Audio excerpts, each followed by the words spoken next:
Hello, Mr. Pino. I, along with the rest of the Thinker and people who are coming to see you on campus, welcome you here. We thank you for coming to talk to us about unions, which have been a big part of the political debate in Chicago and also on campus.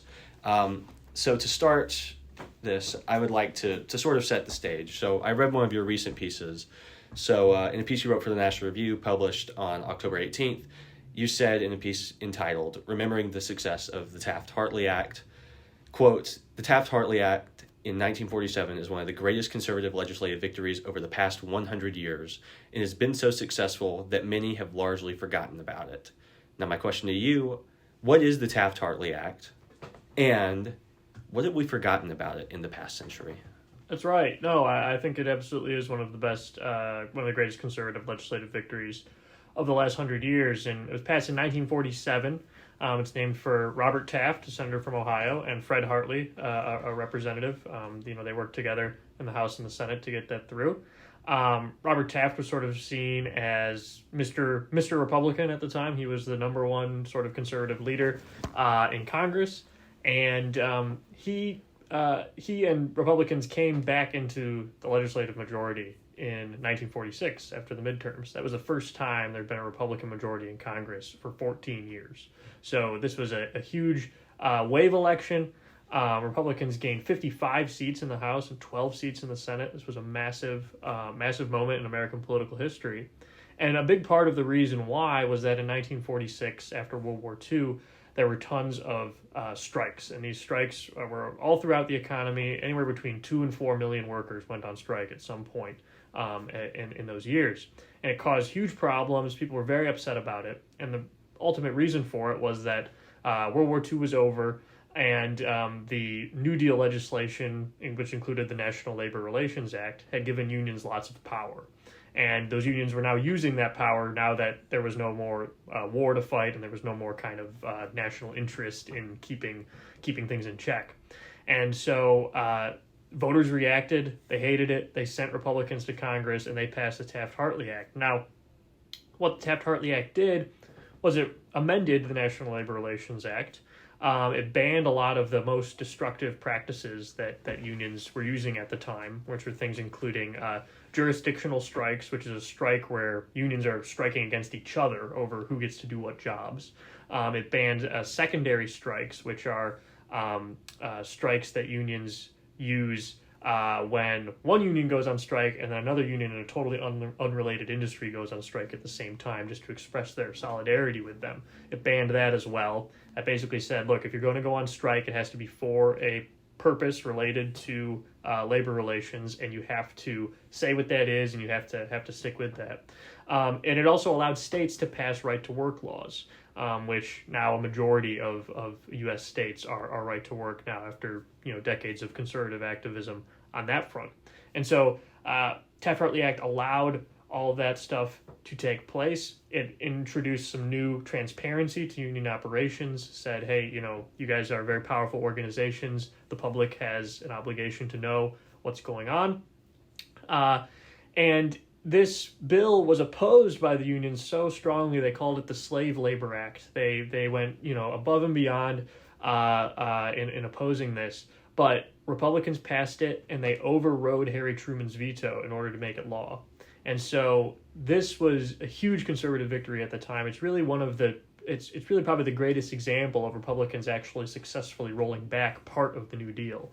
And this was and as a result of that, a lot of these really destructive labor practices that used to be allowed in the United States no longer are. And so as Americans, we've just avoided a lot of these problems that come with overpowered unions that we see in Europe and places where you have general strikes, where you have these things that shut down the economy for a couple days at a time, or sometimes even longer, weeks or months.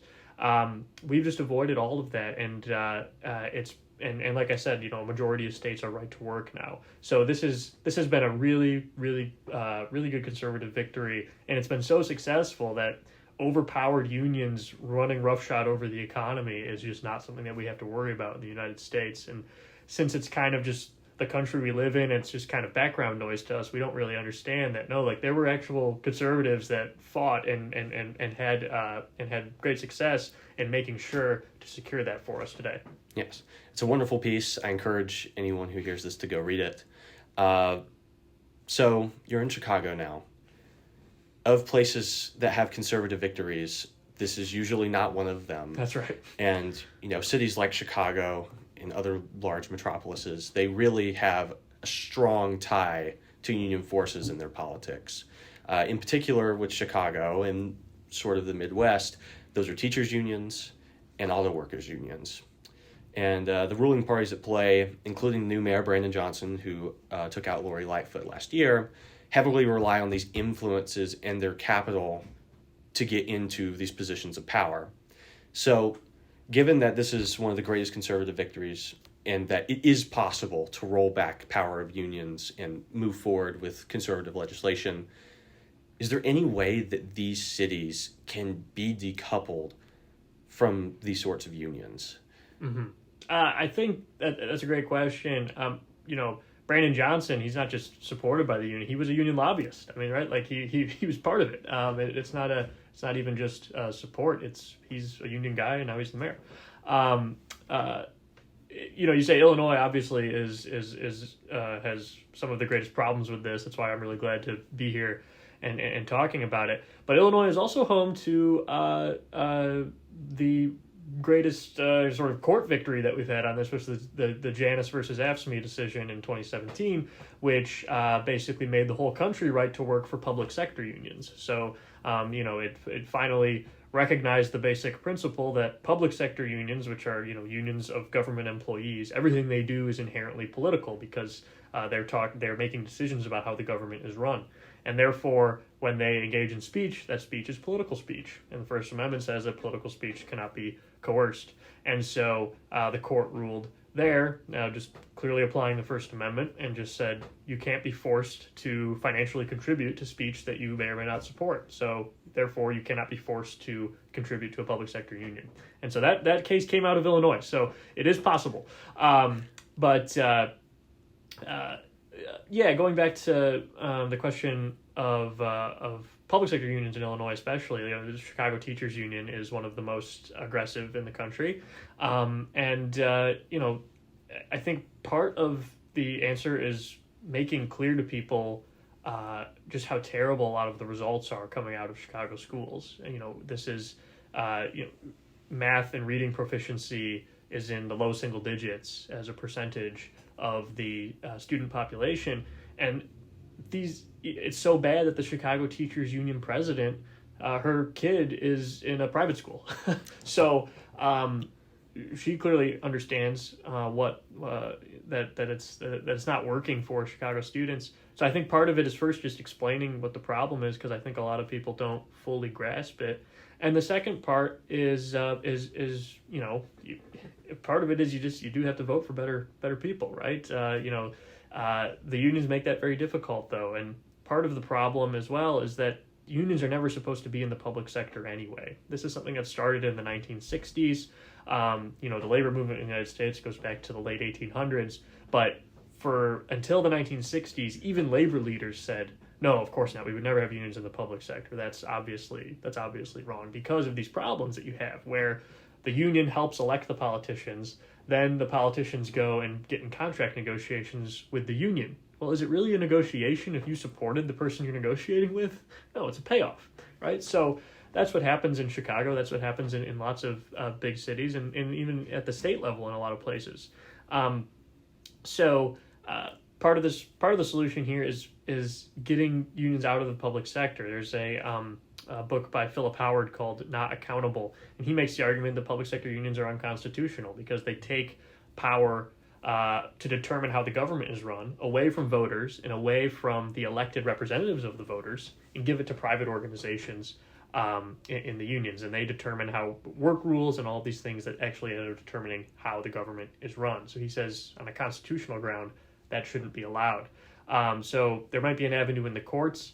I think, I would support a constitutional amendment that just says public sector unions are not permitted, because I think it should be very clear that, especially when it comes to stuff like public safety, no one should ever have the right to go on strike against public safety. This is something that Calvin Coolidge said in 1919 when he was the governor of Massachusetts. This was like a huge thing that propelled him to national popularity because the Boston Police Department went on strike over whether the city would recognize the union that they had created.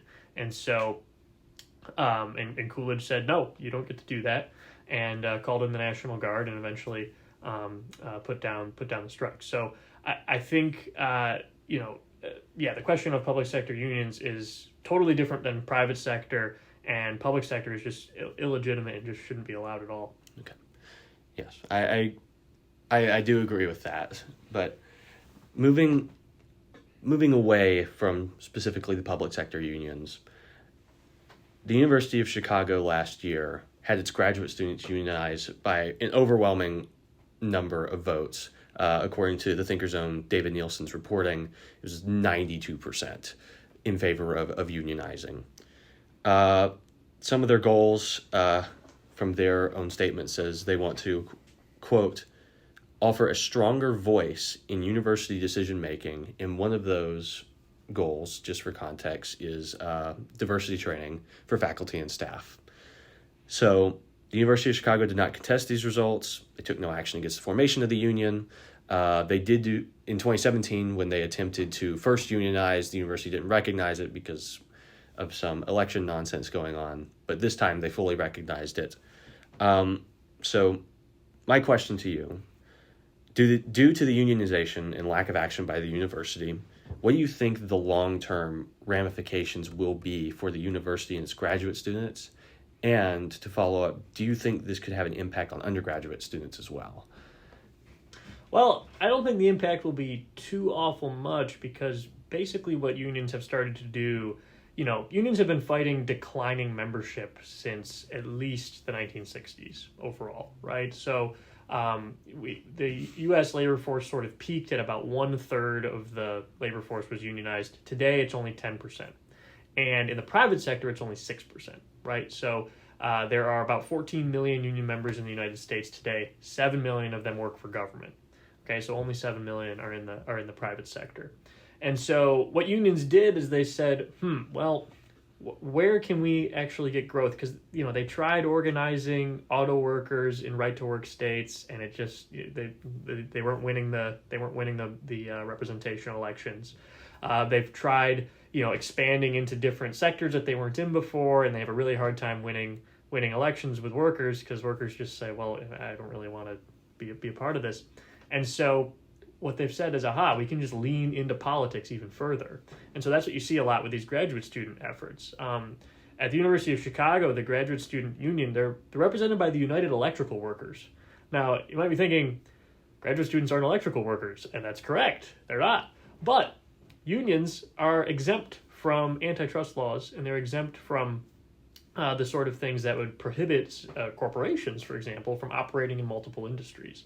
If we had a situation where a corporation was trying to play in a bunch of different industries, the DOJ would be on them very quickly, and that wouldn't be allowed because it would be anti-competitive.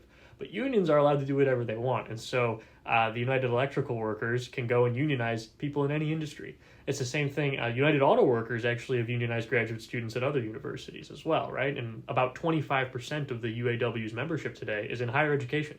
They're not even auto workers. So that's been a growth area for unions as graduate students. Why? Because, graduate students tend to be more progressive, and they tend to be more ideological. And so by being progressive and ideological, unions have realized, hey, we can go tap into that because, again, they can play in any industry they want. And so they've decided that that's a growth opportunity for them. And it has been. They've been able to organize in different places. Now, what's it actually going to mean? Again, I don't think a whole lot, just because it is mostly about the progressive activism and virtue signaling of it. That's really what it's primarily about. How it would affect undergraduates? Well, it could benefit undergraduates because if the union makes it harder to hire graduate students to be teaching assistants and research assistants and things like that, the university would be smart to go look at undergrads for those opportunities who aren't represented by the union, right? And then that could turn into some conflict between graduate students and undergraduates. I don't know, but that would definitely be a logical response to a lot of this. Yeah, there's been a lot of skepticism of the graduate student union, even from people I know. When I've talked to graduate students, they're sort of iffy on what the actual outcome of this is, because they don't know how much they don't really know if they're going to get any concessions from the university, but they're going to be unionized anyway. So there's really a lot of confusion going on, both on the people who oppose the union, people like the Thinker, those sorts of things, and people who ultimately supported the union in that massive, overwhelming victory for the unionization. So this is happening all over the place. University of Chicago is not the only place of higher education doing this. You said as much, and you said as much saying that the electrical workers unions are influencing the sort of thing. So it seems like these unions are quite unbound. And in the political sphere, there seems to be an odd shift happening. So the Democratic politicians, they're in line with major unions. Of course, Joe Biden has been endorsed by every major union, although it is odd that he got endorsed so early in the electoral race. But I think it has something to do with the fact that Donald Trump and supporters of him have seemed very warm with unions and protectionist policies that align with those. So the biggest question, I think this has ramifications nationally, is there any political will to deal with unions that are currently unhampered? Because it doesn't seem like the political landscape is moving in that direction.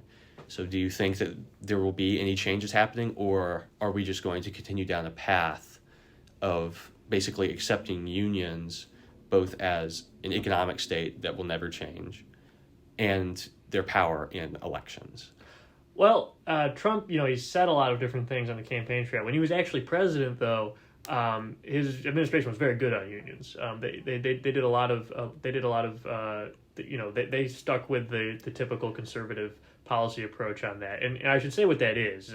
Michael Watson of the Capital Research Center in Washington, D.C., he summarizes three things. He says it's about voluntarism, so it's the idea that you should never be forced to join or financially contribute to a union.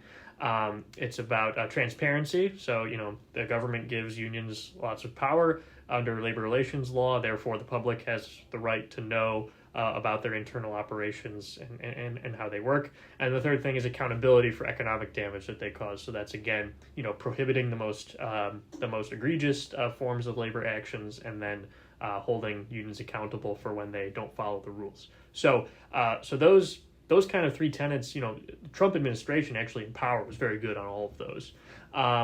And we've seen at the state level, we've seen great success on this. And I think state level politicians in general, state level Republicans understand this much better than federal level ones.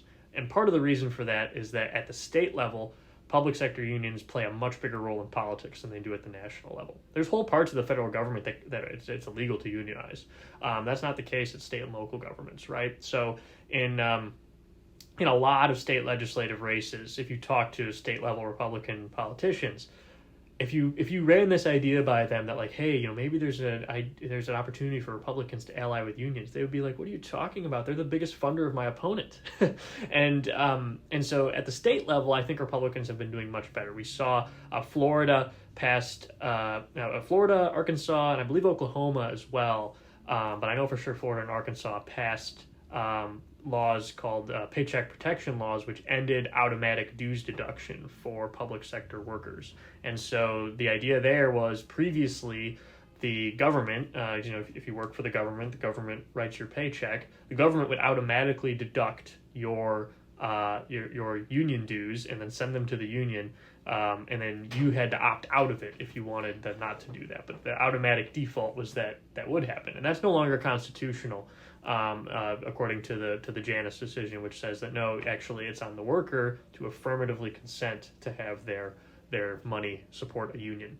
And so Florida and Arkansas and like I said, I believe a couple other Republican states as well have passed laws to change that in their states to make sure that workers' rights are being respected and that they're not, unwillingly or unknowingly contributing to a union that they don't support. So I think we've seen good progress on that at the state level, and like I said, state level Republicans get this because the political incentives there are much clearer. That the government unions are the ones who are opposing their reelection chances, and so it makes much more sense for them to be stronger on this issue. Yeah. So I would be remiss if I did not ask you about this, but over the summer, there was the writer's strike, which just recently ended. Seemed very odd. It did a service keeping SNL off air, but now it's back. Do you have any thoughts on what actually came out of the strike? Because what I have seen is that not a whole lot actually happened, like over the dealing with Netflix and the streaming services. It doesn't seem like a lot of information was released. We kind of don't know what's going on with that.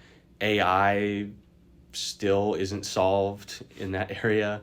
What were the unions actually attempting to do, and did they actually have any accomplishment in that? That's a great question, and honestly, it's hard to tell, because what happens a lot of time in these negotiations, all this stuff happens behind closed doors, and then stuff gets leaked from both sides. So it's really hard to tell what actually happens a lot of the time. Now, we saw this with the West Coast dock workers. Had a similar thing where everybody's just kind of trying to read the tea leaves on this and try to figure out what was going on. So it is hard to tell. What did they get out of it?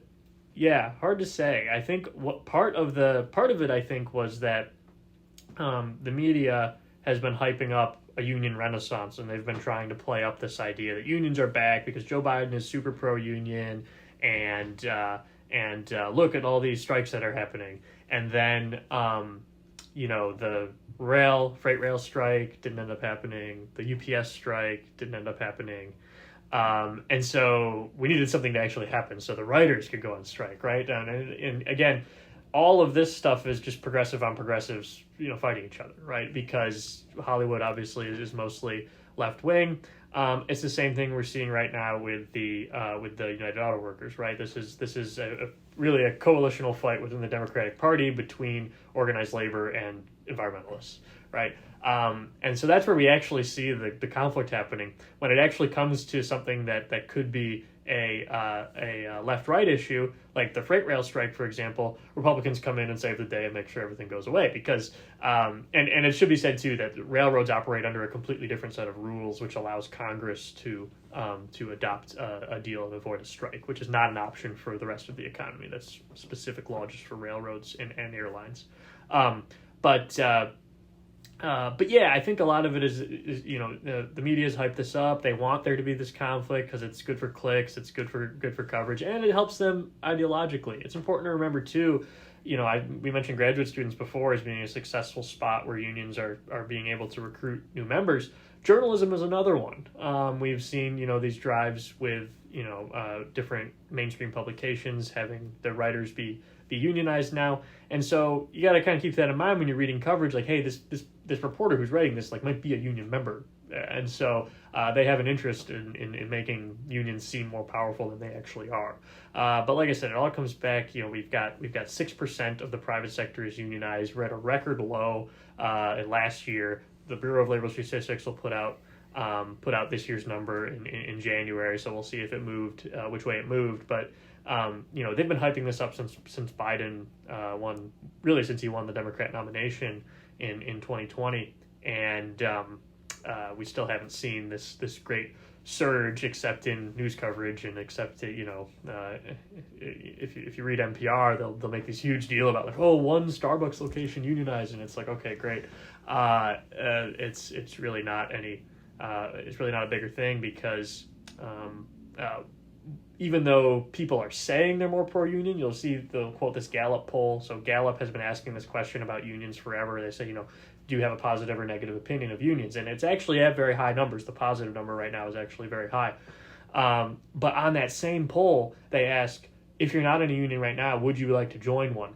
And a big majority of people say, no, I don't actually want to join one, right? So it's this interesting thing where, like, yeah, in general, I think unions are positive for the economy or whatever, but I would never want to join one, which just what makes you wonder, like, why is this thing that's supposed to be so good? Why is it only good for other people? Why is it not good for you?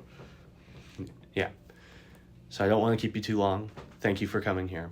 Funny enough, the Starbucks, actually very close to where I live, has unionized. There you go. Right off campus. Uh-huh. So final question, and this one can go anywhere you want. What is your message on unions? How do you think things are going to go? How do you think things should go? And what do you think is ultimately going to happen? Yeah, I mean, I think we've seen a long run trend away from unionization, right? So we're looking at just decades here, and it doesn't matter who's in power. It doesn't matter because people want to say, oh, it's because those evil Republicans, they get in power and they crush all the unions. Well, it doesn't matter who's in, if you look at the sort of the graph of unionization rate since the 1980s, it does not matter who's the president. It's just kind of a gradual decline. So we're looking at just a long run economic trend that I think reflects reality, which is that most workers in the United States do not see any great benefit from being in a union. And part of the reason for that is that the unions are more interested in progressive politics than they are in representing workers. Part of it is that unions have just been really, really corrupt.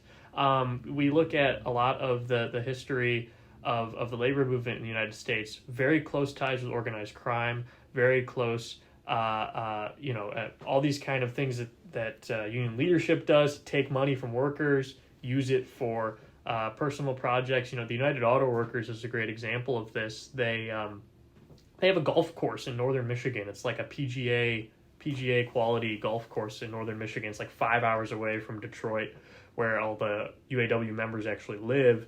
And executives use it to play golf. And this is they take money from workers in order to build that and make that happen. So I think most workers just realize, wait a minute, this isn't in my interest. Why would I want that? And then the UAW as well has had corruption problems for a very long time. In 2020, the DOJ came to a deal with them to conclude a 10-year investigation into them. And they got 12 former officials, including 2 former presidents, were convicted of embezzlement of union dues. And then the court appointed a monitor to watch over the UAW and make sure that they were complying with the agreement. Well, the monitor put out a report a couple of years ago and said they've stopped cooperating. The union's not going along with what the court ordered. And a lot of this stuff is still a problem. And so, workers are not stupid. They understand that, hey, rather than giving, a couple $100s a year to this organization that's not going to represent my interests, that's going to waste my money, and that probably holds political views that I don't agree with, I'd rather just not be part of it. So that's why, it's still the right thing for Republicans to support right to work. Which, in Michigan was just undone by the Democrat legislature there. So, getting that back in place in Michigan is a really good thing that Republicans should do if they ever get back power there. And making sure that the 24 states right now that aren't right to work eventually get there, so that no worker ever has to choose between having a job and supporting a union that they don't like. Dominic Pino of the National Review, thank you very much for stopping by.